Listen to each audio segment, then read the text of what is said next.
Hey everybody, कैसे हो आप? आई होप सब कुछ बढ़िया चल रहा होगा। हम आपके लेके आ गए फ्लेम एम्पर का एपिसोड नंबर 174 और इसमें स्टोरी और भी इंटरेस्टिंग होने वाली है। ऐसा मैं क्यों बोल रहा हूँ, पिछले एपिसोड को देखने वाले समझ ही गए होंगे। और अगर आपने अभी तक उसे देखा नहीं है, आई स्ट्रांगली सजेस्ट कि पहले आप उसे देख लो, जिससे आपको एम्पर लेपर्ड और बाकियों के बारे में थोड़ी चीजें क्लियर रहें। वैसे मैं पूछना चाहूंगा कि आपको ये स्टोरी कैसी लग रही है। वैसे जब इंक्लूड होगी जियान के क्लैन के सीक्रेट्स, तब चीजें काफी ज्यादा इंटरेस्टिंग होने वाली हैं। लेकिन अगर आप तब भी चाहते हो कि हम इसके अलावा और कुछ एक्सप्लेन करें, do tell us in the comment section. Of course यहाँ पे मेजॉरिटी की बात मानी जाएगी। चलो हम पिछले एपिसोड का रिकैप कर लेते हैं। बेसिकली पिछले पार्ट के दो मेन फोकस थे। पहला फोकस होता है उस बीस्ट के ऊपर जो कि समंदर से बाहर आया था। ये होता है एक डेविल वेल जो इन रियोस का गार्डियन था। जियान और डेविल वेल के बीच में काफी खतरनाक फाइट होती है, लेकिन जब डेविल वेल जियान के पास होली फ्लेम को देखता है, उसे आइलैंड्स तक जाने देता है, क्योंकि ऐसा फेरी मून ने बोला था, जो इन रियोस की मास्टर है। तब तक सुपर सेक्स के बाकी डिसाइपल्स भी यहाँ तक पहुंच चुके थे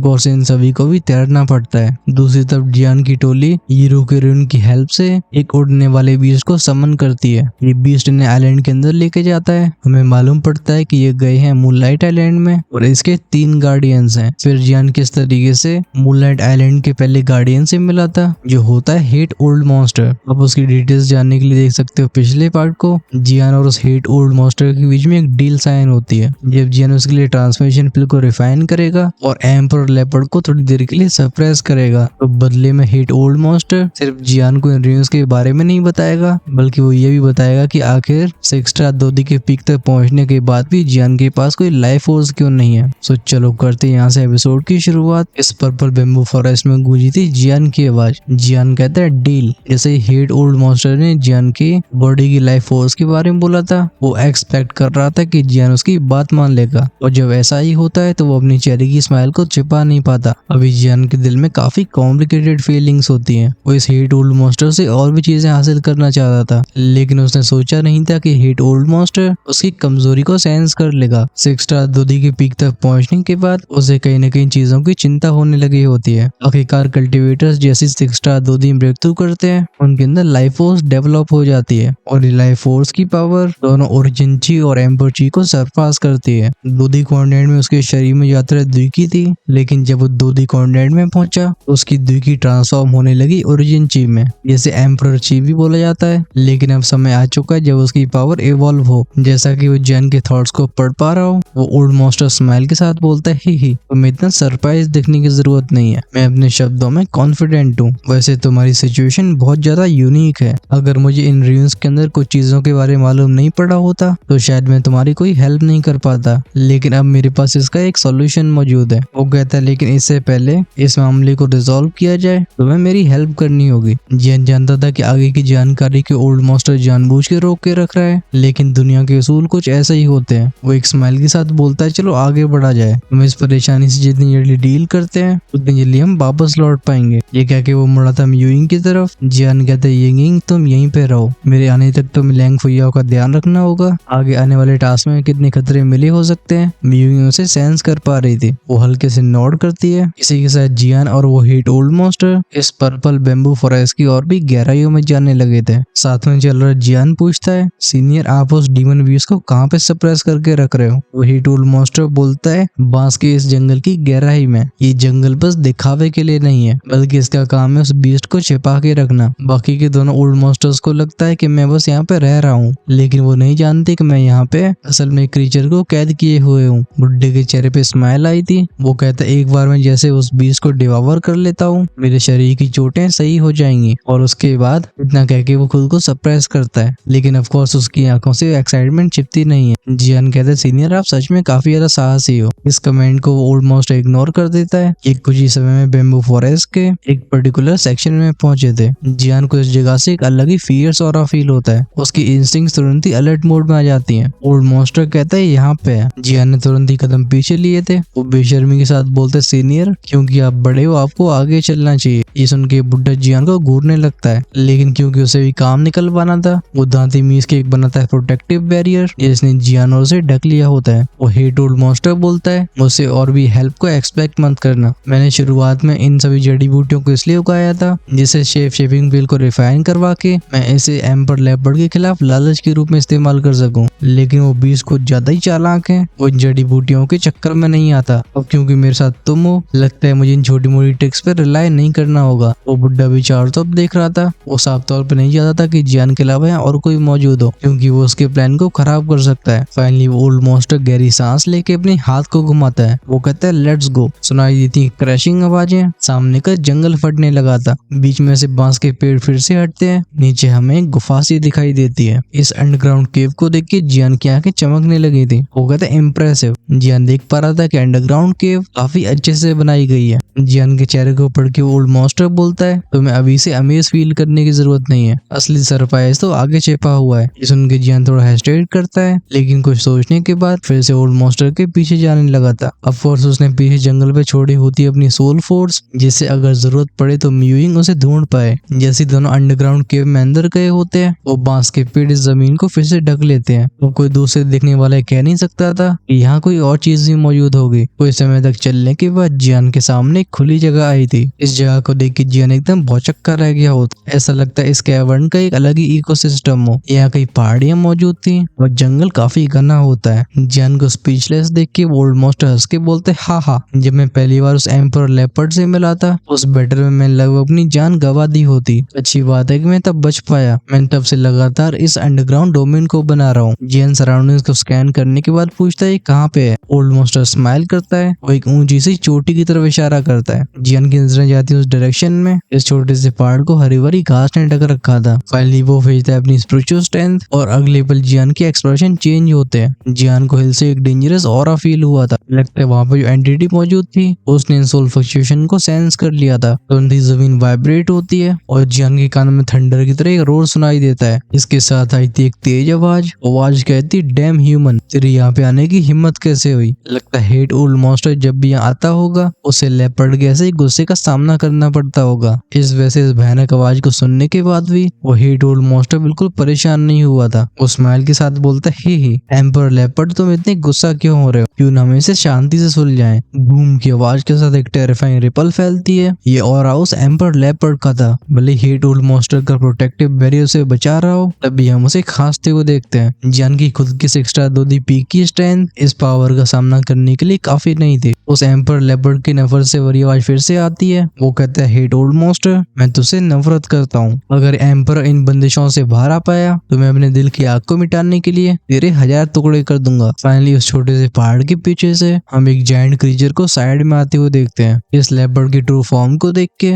जियान का वापस जाने का मन होता है। भले इस एम्पर लेपर्ड की पूरी बॉडी पे वो सफेद रंग का फर मौजूद हो, लेकिन इसमें एक टेरिफाइंग पावर छिपी होती है। वहीं पे एम्पर लेपर्ड के माथे पे होते हैं 8 निशान। ये चमकती हुई मार्किंग्स इसकी इमेंस स्ट्रेंथ के बारे में बता रही थी। इन्हें दाव मार्क कहा जाता है। उसके माथे की 8 दाव मार्क ये उसकी पीक 8 सात दोदी की स्ट्रेंथ को बताते हैं। अगर यहाँ पे एक और मार्क अपीयर होता है तो इसका मतलब ये हुआ कि लेपर्ड 9 स्टार दोदी ब्रेक थ्रू कर चुका है। भले एम्पर लेपर्ड इतनी टेरिफाइंग ऑरे को एमिट कर रहा हो, ऐसा लगता है वो सीमित एरिया में रह सकता हो, क्योंकि ये नोटिस करता है कि इस एम्पर लेपर्ड को एक इनविजिबल पावर रोक के रख रही है। स्पिरिचुअल स्ट्रेंथ का यूज करके जियान ने पता लगाया था कि वो सिल्वरी व्हाइट बांधने वाली फोर्स एक पावरफुल लाइफ फोर्स से बनी हुई है। जियान कहता है क्या इनक्रेडिबल रिस्ट्रेन है। ऐसी बाइंडिंग फोर्स को देख के जियान को भी डर लगने लगा होता है। तभी ओल्ड मॉन्स्टर की आवाज सुनाई देती है। वो कहता है क्या तुम उसे देख रहे हो? बच्चे तुम उसे बस 1 मिनट के लिए डिस्ट्रैक्ट करो, मुझे इतना ही समय चाहिए होगा। ये कहते कहते हेट ओल्ड मॉन्स्टर की बॉडी में से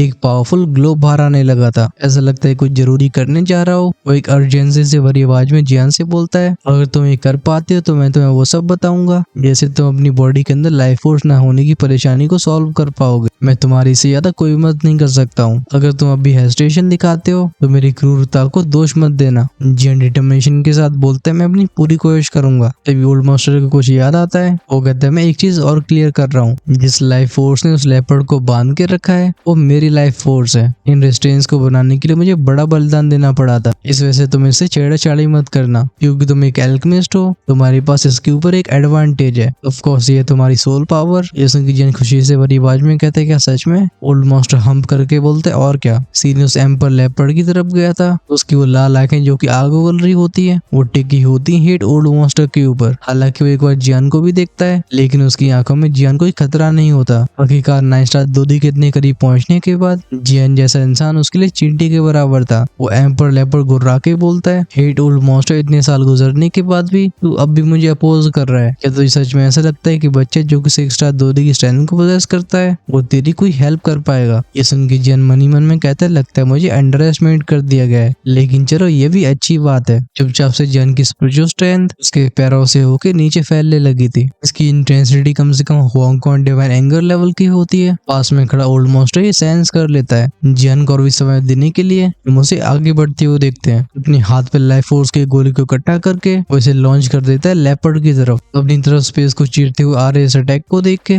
उस एम्पर लेपर्ड की आंखें और भी फियर्स हो जाती हैं। साथ में वो 8 और डाउ मार्क ग्लो करते हैं। हम उसके लेफ्ट वाले पंजे को स्लैश होते हुए देखते हैं। ये क्लॉ अटैक बूम बूम की आवाज के साथ सीधा ओल्ड मॉन्स्टर के अटैक में टकरा गया था। टकरावट से काफी धूल मिट्टी उड़ गई होती है। हम ओल्ड मॉन्स्टर को 2 कदम पीछे लेते हुए देखते हैं। लगता है वो सच में लेपर्ड का सामना नहीं कर सकता। तभी पीछे से भयानक सा चीता दहाड़ मारता है। इसी के साथ उसके माथे के डाउ मार्क और भी खतरनाक तरीके से ग्लो होने लगते हैं। सुनाई देती है कुछ क्रैक क्रैक क्रैक की आवाजें। ये उन सफेद रंग के रेस्टोरेंट से आ रही थी। हालात को देख के ओल्ड मॉन्स्टर के एक्सप्रेशन डार्क हो जाते हैं। वो कहते ही सही नहीं है, क्योंकि उस जायंट लेपर्ड को बांधने वाली बंदिशें टूट जाती है तो वो और जियान दोनों ही बड़े खतरे में फंस जाएंगे। इसी वर्ड में जियान चिल्ला के बोलता है, मैं तुम्हें ऐसा करने नहीं दे सकता। उसकी स्पिरिचुअल स्ट्रेंथ राइज होती है। पीछे एक बड़ा सा अवतार अपीयर हुआ था। ऑफ कोर्स ये होता है होंगकॉन्ग डिवाइन एंगर अटैक, लेकिन इससे पहले जियान इसे लॉन्च कर पाता सुनाई देती है लेपर्ड की आवाज। वो कहता है तुम लेट हो गए। क्रैक क्रैक की 2 साउंड्स के साथ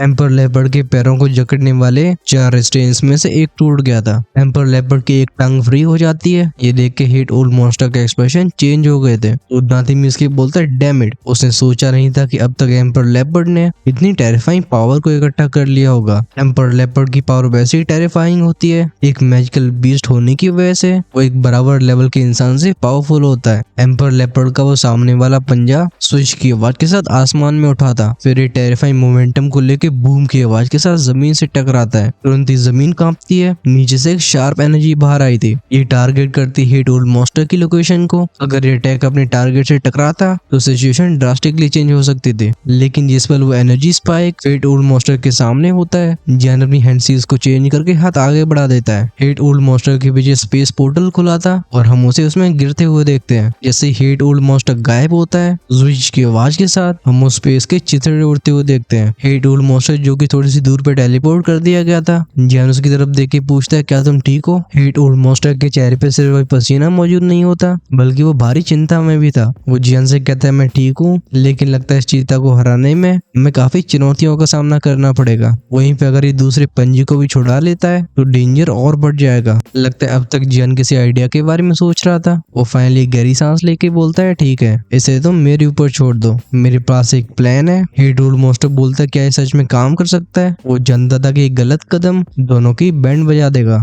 जियान कहता है, जब तक 9 स्टार दूधी नहीं है मुझे लगता है मैं इसे हैंडल कर पाऊंगा। तभी आसमान में उस लेपर्ड की बूमिंग साउंड गूंजती है। हंस के बोलता है, हेट ओल्ड मॉन्स्टर, अब तू मेरा क्या बिगाड़ पाएगा? जिन लाइफ फोर्स की रस्सियों ने उसके आगे के दूसरे पंजे को जकड़ के रखा था, तो उसमें भी छोटे छोटे क्रैक्स आ चुके होते हैं। साथ में उसका ऑरा और भी वायलेंट होता जा रहा था। तभी हेट ओल्ड मॉन्स्टर की आवाज आती है। वो कहता है, तुम इतनी जल्दी जश्न क्यों मना रहे हो? इस आवाज को सुन के जब उस एम्पर लेपर्ड की आंखें जियान के साइड में देखती हैं, उसे हेट ओल्ड मॉन्स्टर का फिगर दिखाई नहीं देता। तभी उसे ऊपर से सुनाई देती है एक आवाज। वो आवाज कहती है, फ्लेम प्रिजन स्ट्राइक। एक आग से बना बड़ा सा गोला उस एम्पर लेपर्ड को अपना टारगेट बनाता है। असल में हेट ओल्ड मॉन्स्टर ने जियान की फ्लेम्स को बोरो किया होता है। जब उस लेपर्ड ने फ्लेम्स को सेंस किया था, वो आंखें नैरो करके बोलता है, कितनी अजीब फ्लेम्स हैं। लेकिन अभी उसे हार का डर नहीं होता है। काउंटर अटैक करने के लिए उसके पंजे के नाखून बड़े हो जाते हैं। वो जस्ट ऐसे ऊपर की तरफ घुमाने वाला होता है। तभी आसमान में जियान की आवाज गूंजी थी। ये आवाज अपने साथ लाई थी टेरिफाइंग स्पेशल सोनिक वेव को। ये होंगकॉन्ग डिवाइन एंगर का फॉर्मलेस सोल सेटरिंग अटैक सीधा एम्पर लेपर्ड के दिमाग को टारगेट बनाता है। जैसी सोनिक स्पिरिचुअल वेव निकली थी उसके पीछे, हम एम्पर लेपर्ड को धाड़ते हुए देखते हैं। इस धाड़ में दर्द मौजूद होता है। उसकी आंखों में एक डर दिखाई दिया था। एम्पर लेपर्ड को वहीं पे जमते हुए देख जियान चिल्ला के बोलते, अब तुम्हारा चांस है। इस एक पल को हेट ओल्ड मॉन्स्टर वेस्ट नहीं करता। अपनी लाइफ फोर्स को दोनों हाथों में ट्रांसफर करके हम उसे भयानक अटैक्स को लॉन्च करते हुए देखते हैं। बूम बूम बूम की आवाजों के साथ कई लाइट बीम्स एम्पर लेपर्ड से टकराई थी, क्योंकि जियान की स्पिरिचुअल सोनिक अटैक की वजह से वो अभी संतुलन में नहीं था। वो इन अटैक्स का विरोध नहीं कर पाता। पहले हेट ओल्ड मॉन्स्टर ने अपने हाथ के ऊपर एक एनर्जी से बना स्पीयर कंडेंस किया था। जैसे लाइफ फोर्स से बना स्पीयर आगे बढ़ा था, इसकी नोक स्पेस को बीच में से फाड़ देती है। अगली पल में जूश की आवाज के साथ ये सीधा उस लेपर्ड के आर पार हो जाता है। ये पूरा नजारा बस एक इंस्टेंट में खत्म हो गया था। हम अगले पल में उस चीता के शरीर से उस जीवन शक्ति को जाते हुए देखते हैं। वो हीट ओल्ड मॉन्स्टर अपने मुंह को खोलता है। एम्पर लेपर्ड का लाइफ और उसके मुंह में चला गया था। इसी के साथ शांत होती है बैटल। ऐसे सीन को देख रहा जियान बिल्कुल शांत रहता है। वो जानता था कि हीट ओल्ड मॉन्स्टर के लिए पल बहुत जरूरी है, लेकिन उसके दिमाग में सवाल भी बहुत होते हैं। एक 8 स्टार दूरी से ऊपर वाले मैजिकल बीस्ट की पावर को इस तरीके से अब्सॉर्ब करना, इसे किसी भी तरीके से सही नहीं कहा जा सकता। अगर एनर्जी बैकफायर करती है तो फिर इस हीट ओल्ड मॉन्स्टर की जान भी जा सकती है। जैसे जैसे समय आगे बढ़ा था, जियान फील करता है कि हीट ओल्ड मॉन्स्टर के शरीर की लाइफ फोर्स और भी मजबूत हो रही है। वो 8 स्टार दूरी अर्ली स्टेज लेवल से और भी आगे ब्रेक थ्रू के साइंस दिखा रहा था। साथ में उसका वो डिसफिगर्ड चेहरा फिर से अपने रंग रूप को वापस पा रहा होता है। जियान खुद से बोलता है, जाने दो, मैं देखता हूँ कि आगे क्या होने वाला है। लेकिन हीट ओल्ड मॉन्स्टर, अगर तुम अपनी बात से पलटे तो आगे जो होगा उसके लिए तुम मुझे दोष नहीं दे सकते। लगता है जियान क्या सोच रहा है हीट ओल्ड मॉन्स्टर ने सेंस कर लिया था। वो उसकी तरफ एक हल्के से नजर डालता है। बस बात ऐसी थी कि इस अब्जॉर्प्शन प्रोसेस को रोका नहीं जा सकता था। सीन दिखाया गया था पर्पल बेम्बू फॉरेस्ट के बाहर का। इस म्यूइंग के चेहरे पे काफी एंग्शियस एक्सप्रेशन होते हैं। अभी यहाँ पे म्यूफंग, यूरू और बाकी लोग पहुंच जाते हैं। लेंग फुया और म्यूइंग को देख के म्यूफंग चिल्ला के बोलता है म्यूइंग, लेकिन यूरू की नजरें और किसी को ढूंढ रही थी और जब वो मिलता नहीं, यूरू चिंता से भरी आवाज में कहती है, जियान कहाँ पे गया। इस लड़की को देख के म्यूइंग के अंदर फिर से ईर्ष्या की भावना आ गई थी। वो कहती है, मैं तुम्हें कुछ भी नहीं बताना चाहती।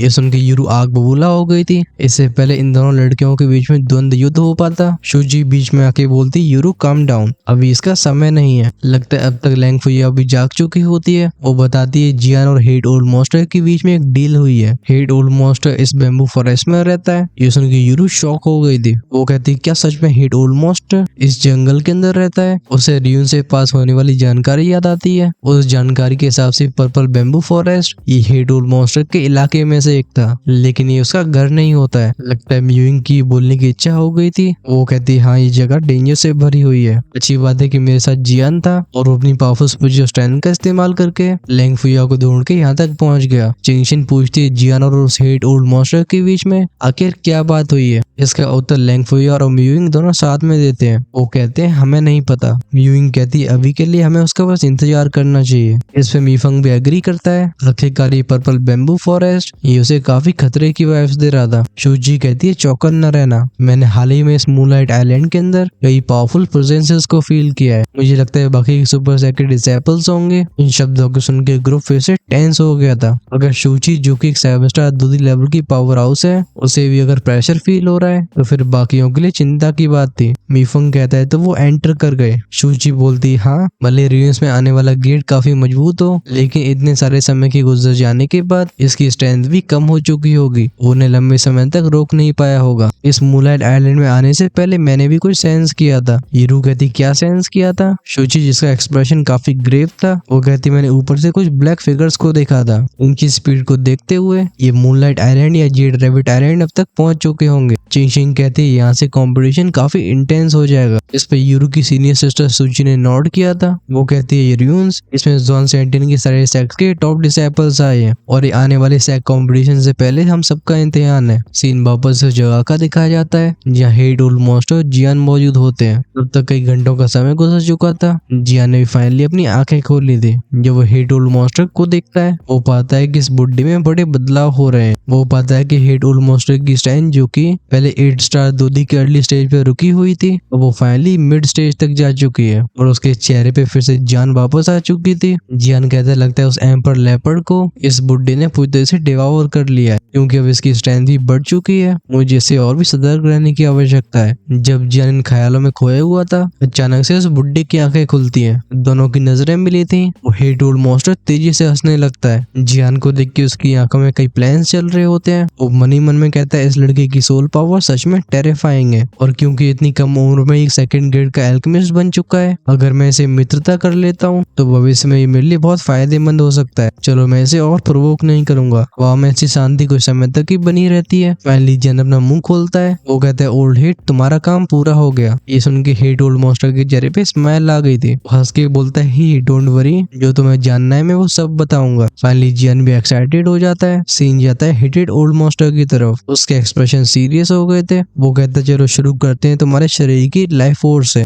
जब मैंने 6 स्टार दूधी ब्रेक थ्रू किया था तो मैंने भी नोटिस किया था कि मेरे शरीर के अंदर कोई भी लाइफ फोर्स मौजूद नहीं है। भले तुम्हारी सिचुएशन अनयूजुअल हो, मेरे पास इसके कुछ उत्तर मौजूद हैं। ये सुन के जियान की एक्सपेक्टेशंस और बढ़ जाती हैं। वो कहते हैं सीनियर आप क्या जानते हो? कुछ समय तक जियान को घूरने के बाद वो हेटेड ओल्ड मॉन्स्टर बोलता है, भले ही तुम्हारे पास एक एक्स्ट्राऑर्डिनरी फ्लेम एट्रीब्यूट हो जिससे तुम्हारी हाई लेवल के अल्केमिस्ट में बनने की हेल्प भी करी है, लेकिन तुम्हारे शरीर में लाइफ फोर्स इसलिए मौजूद नहीं है क्योंकि तुमने ट्रिबुलेशन का सामना नहीं किया। ये सुन के जियान की आंखें सरप्राइज से भर जाती हैं। वो याद आता है कि किस तरीके से होली फ्लेम को ऑब्जॉर्व करने के बाद उसकी स्ट्रेंथ सीधा 6 स्टार दोदी के उस तरफ निकल गई थी। जहाँ तक बात रही ट्रिबुलेशन की, ऐसा जियान ने कोई सेंस नहीं किया। वो हेड ओल्ड मॉन्स्टर कहता है क्या मैं गलत हूँ? जियान पूछता है सीनियर आपको ये कैसे मालूम पड़ा? वो हेड ओल्ड मॉन्स्टर कहता है शुरुआत में मैं सर्टेन नहीं था, लेकिन तुम्हें कुछ समय तक ऑब्जर्व करने के बाद मुझे वो कुछ बातें याद आ रही हैं जो तब की हैं जब मैं ग्वांगन आइलैंड में था। जियान वहां से कोड के बोलता है ग्वांगन आइलैंड। वो बुड्ढा कहता है तुम मेरे ऊपर डाउट मत करो, अगर मैं तुम्हें नुकसान पहुंचाना चाहता तो तुमसे बात करके मैं समय बर्बाद नहीं कर रहा होता। हाँ मैं पहले ग्वांगन आइलैंड में रहा हूँ और वहीं पे किताबों का भंडार मौजूद है जिसमें मुझे तुम्हारी सिचुएशन के बारे में मालूम पड़ा है। ये सुन के जियान की चिंता थोड़ी कम हो जाती है। वो कहते हैं वो ऐसी बात है। वो हेड ओल्ड मॉन्स्टर कहता है रिकॉर्ड्स के हिसाब से तुम्हारी बॉडी की कंडीशन काफी ज्यादा यूनिक है। ऐसा लगता है तुमने जिस मैसिव मेडिसिन एनर्जी को ऑब्जर्व किया है वो तुम्हारी ट्रिबुलेशन को दबा रही है। यहाँ तक बोलते बोलते उसके चेहरे पे स्माइल आ जाती है। वो कहता है भले ही परेशानी सिंपल लग रही हो लेकिन इसमें चुनौतियों की भी कमी नहीं है। अब जियान पे भी रहा नहीं जा रहा था। वो कहता है पहेलियां बुझाना बंद करो, मुझे असली आंसर चाहिए। हेड ओल्ड मॉन्स्टर कहता है फिर से ट्रिबुलेशन का सामना करो। जियान की भौं एक बार फिर से सिकुड़ जाती है। वो कहता है फिर से ट्रिबुलेशन का सामना करूं, लेकिन क्या 5 स्टार दोदी से 6 स्टार दोदी में ब्रेक थ्रू करने के समय ही वो ट्रिबुलेशन ट्रिगर नहीं होती है? मैंने ऐसे पहले कभी नहीं सुना कि इसे दोबारा भी बुलाया जा सकता है। इस परेशानी को हेड ओल्ड मॉन्स्टर भी जानता था। वो कहता है हाँ तुम सही कह रहे हो, लेकिन ऐसी बात नहीं है कि तुमने किसी और मेथड का इस्तेमाल करके अपनी ट्रिबुलेशन को पास कर लिया हो, बस तुम्हारी ट्रिबुलेशन को सप्रेस किया गया है। यही सबसे बड़ा फर्क है। इसे तुम गुड न्यूज भी कह सकते हो। मुझे लगता है तुम्हारी सिचुएशन के लिए मूनलाइट आइलैंड सबसे अच्छा होगा। आखिर इसे लाइफ और डेथ एरेक्वान भी बोला जाता है। जैन दोबारा बोलता है लाइफ और डेथ एरेक्वान। वो हेड ओल्ड मॉन्स्टर बताता है ये लाइफ और डेथ एरेक्वान एक तालाब का नाम है। ये स्प्रिंग बस बॉडी की लाइफ और डेथ की पावर को नहीं बढ़ाती है बल्कि इससे एवोल्यूशन में भी फायदा होता है। जब बात होती है एवोल्यूशन की, इस बात पे जियान को भरोसा करने में परेशानी हो रही थी। आखिरकार इन शब्दों को इतनी आसानी से नहीं कहा जा सकता। लाइफ और डेथ की फोर्सेस को और भी इवॉल्व करने का कॉन्सेप्ट, इसके बारे में अभी तक कोई पता नहीं लगाया गया है। अगर सच में इस चीज की डिस्कवरी हो जाती है तो फिर पावरफुल एक्सपर्ट्स बौखला जाएंगे। यहाँ तक सुनते सुनते जियान की आंखें भी उम्मीद की वजह से चमकने लगी थी। वो कहता है कहाँ पे है वो जगह? वो हेड ओल्ड मॉन्स्टर कहता है वो जगह यहाँ से कुछ ज्यादा दूर नहीं है, लेकिन ऑफ कोर्स उसका फायदा उठाना इतना आसान नहीं होने वाला क्योंकि वो लोकेशन है ठिकाना विशेष ओल्ड मॉन्स्टर का।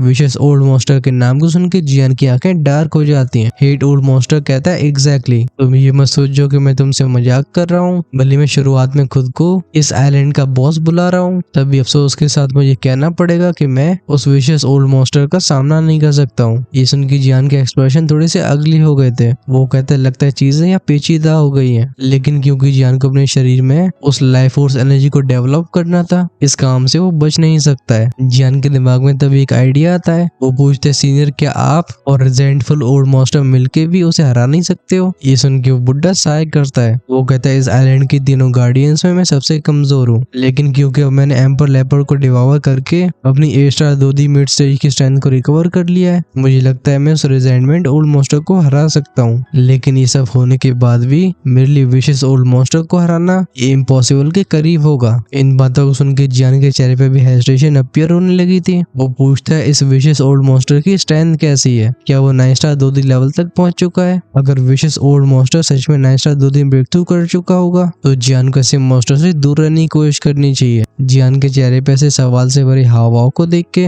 हेड ओल्ड मॉन्स्टर कहता है लड़के क्या तुझे ऐसा लगता है कि 9 स्टार दोदी पेड़ पे उगते हैं? अब तक उस विशेष ओल्ड मॉन्स्टर की स्टैंड 8 स्टार दो एम्पर के लेट स्टेज तक पहुंची है। ऑफ कोर्स अगर बात इतनी ही होती तो उसे डील करना इसके बारे में किसी न किसी तरीके की तरकीब बनाई जा सकती थी, लेकिन परेशानी है इसकी की बीस्ट को कंट्रोल करने की नेचुरल एफिनिटी, उसके मैजिकल बीस्ट के साथ रिश्ते सच में बहुत शानदार हैं। भी उसकी टेरिटरी को 10 से ज्यादा पावरफुल बीस्ट गार्ड कर रहे होंगे। विशेष ओल्ड मॉन्स्टर के बारे में बात करते करते ये बुड्ढा भी अंदर से अच्छा महसूस नहीं कर रहा होता। वो एक अननेसेसरी टोन में बोलता है, विशेष ओल्ड मॉन्स्टर को प्रोटेक्ट करने वालों में से एक बीस्ट 10,000 साल से भी ज्यादा पुराना है। यही विशेष ओल्ड मॉन्स्टर का ट्रम्प कार्ड है, वरना लाइफ और डेथ की ओर वाली वो टेरिटरी अभी विशेष ओल्ड मॉन्स्टर के हाथ में नहीं होती। बाकी और चीजों में फोकस न करके जियान का ध्यान 10,000 साल पुराने बीस्ट के ऊपर गया था। उसका चेहरा बहुत सीरियस हो चुका होता है। एक मैजिकल बीस्ट के लिए 10,000 साल तक जीते रहना ये बहुत बड़ी अचीवमेंट होती है। ऐसे बीस्ट का लेवल एम्पर लेपर्ड से और भी पावरफुल हो चुका होगा। हालात के बारे में सुन के जियान को अपने कंधे पे एक अलग ही वजन महसूस होता है। वो याद करता है गोल्डन ड्रैगन के बारे में जो ड्रैगन रेस से बिलोंग करते थे। वो खुद एक बीस्ट होने की वजह से अब तक 100,000 साल से भी ज्यादा जी चुके होते हैं। ये 100,000 साल बस एक समय का आंकड़ा नहीं है, बल्कि सिग्निफाई करता है उनकी खतरनाक स्ट्रेंथ को जो इतने समय से एक्यूमुलेट होती आ रही है। जियान के चेहरे पे एक्सप्रेशन इस तरीके से बदल रहे होते हैं। हे टूल मॉन्स्टर को भी डर लगने लगा था कि वो उसकी हेल्प न मांग ले। वो कहता है क्योंकि इसके बारे में तुम्हें बता दिया है तो अब मैं जाना चाहूंगा, मेरे पास कुछ जरूरी काम रह गए। ये सुन के जियान होश में आया था। वो चिल्ला के बोलता है, रुको रुको, उस फाइटिंग स्पिरिट के बारे में क्या? बुड्ढे को अपना प्रॉमिस याद आता है जो उसने जियान को किया था। वो बताता है कि दो स्पिरिट की स्ट्रेंथ तुम इसे इमेजिन नहीं कर सकते। ये ओरिजिनली जेड आइलैंड में मौजूद थी, लेकिन मैं सेंस कर पा रहा हूँ कि अभी ये गोंगन आइलैंड पहुंच चुकी है। ऐसा लगता है वो किसी चीज से आकर्षित हो रही हो। मैं भी पूरी तरह से श्योर नहीं हूँ कि इसे सबड्यू कैसे किया जाए। इतना कहने के बाद हेट ओल्ड मॉन्स्टर ने अपनी हथेली को उठाया था। तुरंत ही सिल्वरी ग्लो दिखाई देता है। हम एक कपड़े से लिपटे आइटम को अपीयर होते हुए देखते हैं। उसे जियान को देते हुए बोलता है, हो सकता है कि तुम्हारी काम आए। इस चीज को हासिल करने के लिए मुझे अपनी जान बाजी पे लगानी पड़ी थी। अगर तुमने मेरी मदद नहीं करी होती तो इसे मैं बिल्कुल बाहर नहीं निकालता। जियान को इस आइटम में से एक एंशिएंट ऑरा फील हो रहा था। वो हाथ बढ़ा के इसे स्वीकार कर लेता है। बिना और शब्दों को बर्बाद करते हुए हम हेड ओल्ड मॉन्स्टर के फिगर को हल्का फ्लिकर होते हुए देखते हैं। फिर उसकी बॉडी हवा में मिल गई थी।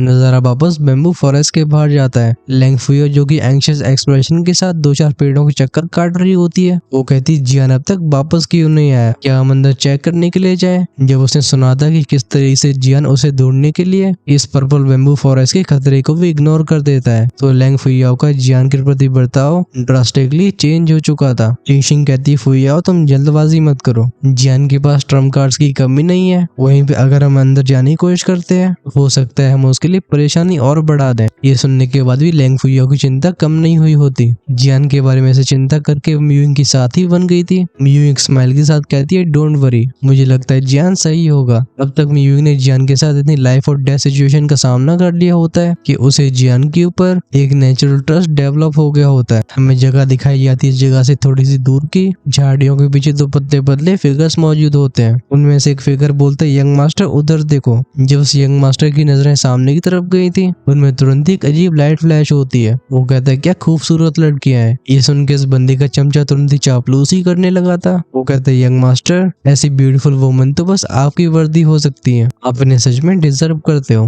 वो बंदा भी एकदम खुश हो गया होता है। ये दोनों इंडिविजुअल्स होते हैं मिंग सेक्ट के डिसाइपल्स। स्वान इंडियन में मिंग सेक्ट, इसकी रेपुटेशन कुछ खास अच्छी नहीं होती है। ये जाने जाते थे अपनी असैसिनेशंस के लिए। लोग जनरली इनका नाम लेना भी पसंद नहीं करते हैं। अगर इन्हें कीमत सही दी जाए तो ये दोशन लेवल के एक्सपर्ट्स के सर के पीछे भी चले जाएंगे। यहाँ पे जिस यंग मास्टर की बात हो रही थी उसका नाम था शू गुआंग। इसने मिंग सेक्ट की यंगर जनरेशन में काफी अच्छा परफॉर्म किया होता है। कपड़े होते हैं इसके सिल्वर कलर के और उसका वो घमंड से भरा चेहरा थोड़ा हैंडसम होता है। इसके साथ में जो साथी आया होता है वो होता है इसका सबऑर्डिनेट। शू गुआंग सामने के ग्रुप को ऑब्जर्व करके बोलता है, एक 7 स्टार 2 दी अर्ली स्टेज के एक्सपर्ट, मुझे लगता है वानो पवेलियन से कनेक्टेड है। ये सुन के उसका चमचा कहता है, वानो पवेलियन। लगता है वानो पवेलियन को ऐसी सुपर सेक्ट नहीं कहा जाता। ये असल में इतनी पावरफुल डिसाइपल्स को ग्रूम करते हैं। सामने की ब्यूटीज में शू गुआंग का इंटरेस्ट और बढ़ गया था। वो कहता है, चलो थोड़ा पास है देखते हैं, ये सच में एक्सेप्शनल ब्यूटीज है। ये कह के दोनों लोग अपनी पोजीशन को चेंज करने लगे थे।